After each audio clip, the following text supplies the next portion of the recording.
السلام علیکم ورحمۃ اللہ وبرکاتہ۔ قرآن کریم کو بخشنے کا طریقہ کیا ہے؟ قرآن کریم کو ہمیں کیسے بخشنا چاہیے جس سے ہمارے مرحومین کو، مرحومات کو، ہمارے پیاروں کو جو دنیا سے جا چکے ہیں ان کو ثواب پہنچ جائے؟ اس کا آسان طریقہ کیا ہے؟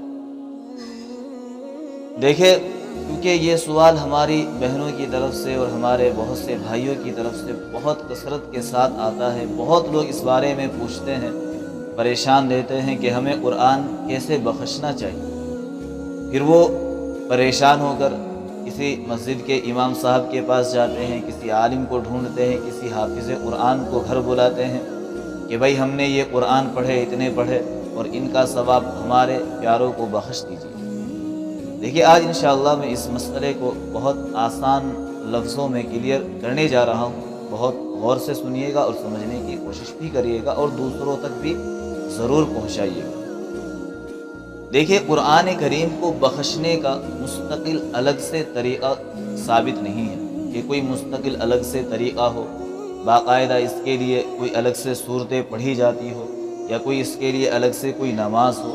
ایسا کچھ بھی نہیں ہے۔ اس کا طریقہ بہت آسان ہے، ہر کوئی کر سکتا ہے، بالکل بھی مشکل نہیں ہے۔ اگر آپ نے ان ساری باتوں کو غور سے سن لیا اور سمجھ لیا، انشاءاللہ آپ بھی بہت آسانی کے ساتھ اپنے گھر کے اندر ہی کر لیں گے۔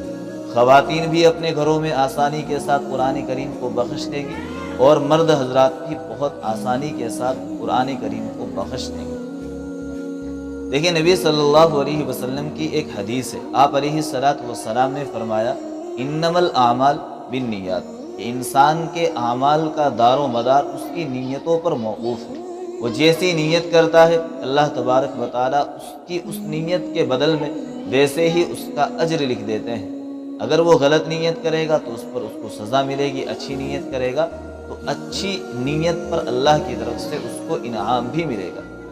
اب اس حدیث کو سامنے رکھ کر اس مسئلے کو سمجھتے ہیں۔ دیکھیں، جب آپ نے نیت کی کہ میں قرآن پڑھنے جا رہا ہوں اور فلاں کے لیے پڑھنے جا رہا ہوں یا پڑھنے جا رہی ہوں، تو آپ کی اس نیت کے ساتھ ساتھ آپ ادھر قرآن کریم کی تلاوت کریں گے اور ادھر برابر ثواب ملنا شروع ہو جائے گا۔ آپ بھیجے یا نہ بھیجے، آپ اس کا کوئی الگ سے طریقہ استعمال کرے یا نہ کرے، بس آپ نے نیت کر لی کہ اللہ، میں یہ جو قرآن پڑھنے جا رہا ہوں یا پڑھنے جا رہی ہوں، اس کا ثواب میری والدہ کو یا میرے والد کو یا میرے دادا کو یا میری دادی کو یا ہمارے گھر کے جتنے بھی پیارے دنیا سے چلے گئے ان کو اس کا ثواب چلے جائے۔ تو آپ اگر نہیں بھی الگ سے بھیجیں گے، آپ جیسے جیسے پڑھیں گے ویسے ویسے ثواب اپنے آپ پہنچتا رہے گا۔ سارا مسئلہ حل ہو گیا اور بہت آسانی کے ساتھ آپ نے سمجھ بھی لیا۔ آپ جیسے جیسے پڑھتے جائیں گے ویسے ویسے ثواب ملتا چلا جائے گا۔ لیکن اگر آپ پھر بھی الگ سے اس کو قرآن کریم کو پڑھنے کے بعد بخشنا چاہتے ہیں، آپ کا دل مطمئن نہیں ہے، تو آپ ایسا کریں، کسی بھی نماز سے جب آپ فارغ ہو، چاہے وہ ظہر کی ہو، مغرب کی ہو، عصر کی ہو، عشاء کی ہو، فجر کی بھی ہو، کوئی سی بھی نماز ہو، جب آپ دعا کریں گے، ہر کوئی دعا کرتا ہے نماز کے بعد، دعا جس وقت آپ اللہ سے کچھ مانگیں گے تو اپنی دعاؤں میں اس طریقے سے جب آپ کے ہاتھ اٹھے ہوئے ہو تو آپ اس طریقے سے کہیں گے کہ اللہ، میں نے یہ جو قرآن پڑھا ہے اس کا ثواب سارے انسانوں کو، جتنے بھی ایمان والے ہیں، جو دنیا میں ہیں یا دنیا سے رخصت ہو چکے ہیں، سب کو اس کا ثواب پہنچا دیجیے۔ دیکھیں، وسیع نیت وسیع کرے، ایسا نہیں ہے کہ آپ کے ثواب میں کچھ کمی آ جائے گی، سب کو اللہ پاک ثواب پہنچا دیں گے اور آپ کے ثواب میں ذرہ برابر بھی کمی نہیں آئے گی۔ اللہ تبارک و تعالیٰ بہت نوازنے والے ہیں، اس کے خزانے بھرے پڑے ہیں۔ ہم اپنی نیتوں کو اور اپنی دعاؤں کو مختصر کر دیتے ہیں، حالانکہ ہمیں کھل کر اللہ سے مانگنا چاہیے۔ ہم اللہ سے یہ کہے کہ اللہ، یہ جو کچھ میں نے پڑھا ہے، یہ جتنے بھی قرآن پڑھے ہیں، ان کا ثواب سارے انسانوں کو، جتنے بھی ایمان والے ہیں، جتنے دنیا میں ہیں ان کو بھی اور جتنے دنیا سے رخصت ہو چکے ہیں ان کو بھی، اس کا، ان سارے قرآن کا یا سارے درود کا یا جتنا بھی میں نے ذکر کیا ہے، سب کا ثواب ان سب کو پہنچا دیجیے۔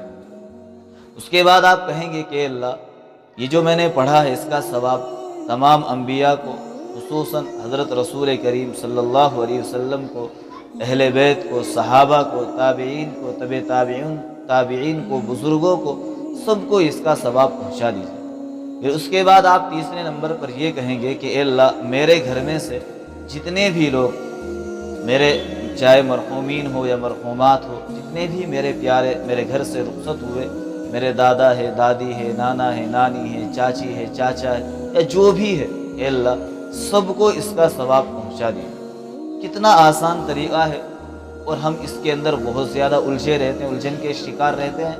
آپ دعا مانگیے اور دعاؤں میں ان الفاظ کو کہہ دیجیے، اور ساتھ ساتھ میں آپ یہ بھی کہا کریں کہ اللہ یعنی جو زندہ لوگ ہیں کہ اللہ میں نے یہ جو قرآن پڑھا ہے، ہمارے جو بہن بھائی ہیں، ہمارے جو والدین ہیں، رشتہ دار ہیں، جتنے بھی مسلمان ہیں، سب کے نامہ اعمال میں اس کا ثواب محفوظ کر دیجیے، میرے میں بھی کر دیجیے اور میرے گھر والوں کے میں بھی کر دیجیے۔ آپ کے ثواب میں سے کچھ کمی نہیں آئے گی، سب کو اللہ تبارک و تعالی برابر برابر ثواب پہنچا دیں گے، کسی کے ثواب میں ذرہ برابر بھی کمی نہیں آتی۔ اور ایک شکل یہ بھی ہے کہ اگر اتفاق سے آپ کے گھر میں کسی کا انتقال ہو گیا، انتقال ہونے کے بعد آپ نے ابھی حال میں ایک قرآن پڑھا تھا، تو آپ ایسا بھی کر سکتے ہیں۔ علماء نے اس بات کی بھی گنجائش رکھی ہے کہ آپ وہ پڑھا ہوا قرآن اللہ سے دعا مانگے، اور دعا مانگنے کے بعد کہے کہ اللہ یہ جو میں نے قرآن پڑھا ہے یا جتنے سپارے پڑھے ہیں یا جو ذکر کیا ہے، اے اللہ اس کا ثواب فلاں شخص کو، فلاں مرحوم کو پہنچا دیجئے۔ انشاءاللہ یہ ثواب اس کے نامہ اعمال میں بھی چلا جائے گا اور آپ کے نامہ اعمال کے اندر بھی آ جائے گا۔ اور ایک بات یہ بھی یاد رکھیں، ہم جو کچھ بھی پڑھ کر بخشتے ہیں، بہت سے لوگ کیا سمجھتے ہیں کہ وہ سارا انہی کے پاس چلا جاتا ہے، ایسا نہیں ہے، وہ سارا ان کے پاس بھی جاتا ہے اور ہمارے نامہ اعمال کے اندر بھی محفوظ ہو جاتا ہے۔ اللہ تبارک و تعالیٰ تو بہت نوازنے والے، اس کے خزانے بھرے پڑے ہیں۔ سوچ ذہنیت ہماری چھوٹی ہے، معاذ اللہ اللہ کی نہیں۔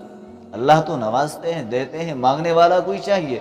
لہٰذا یہ بات اچھی طرح سے سمجھے کہ وہ ہمارے نامہ اعمال کے اندر بھی آئے گا اور سب کے نامہ اعمال کے اندر چلا جائے گا۔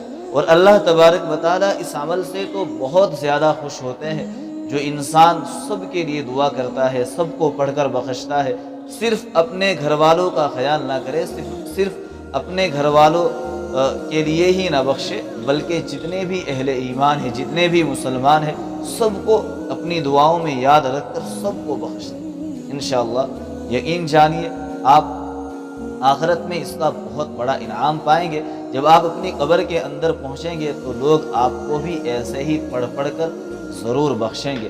آخر میں ایک بات اور عرض کر دوں کہ اگر کوئی آدمی پھر بھی اس کے بعد کسی عالم سے قرآن بخشوانا چاہے تو کسی عالم دین سے، حافظ قرآن سے بھی بخشوائے جا سکتے ہیں، لیکن بہتر یہی ہے انسان جو خود کے لیے تڑپ کر مانگ سکتا ہے وہ کوئی دوسرا اس کے لیے اس انداز سے اور اس طریقے سے نہیں مانگ سکتا۔ دعا کے اندر لفظی نہیں بلکہ احساسات چلتے ہیں، یعنی آدمی کس ڈر کے ساتھ اللہ سے مانگ رہا ہے، کس خوف کے ساتھ اللہ سے مانگ رہا ہے۔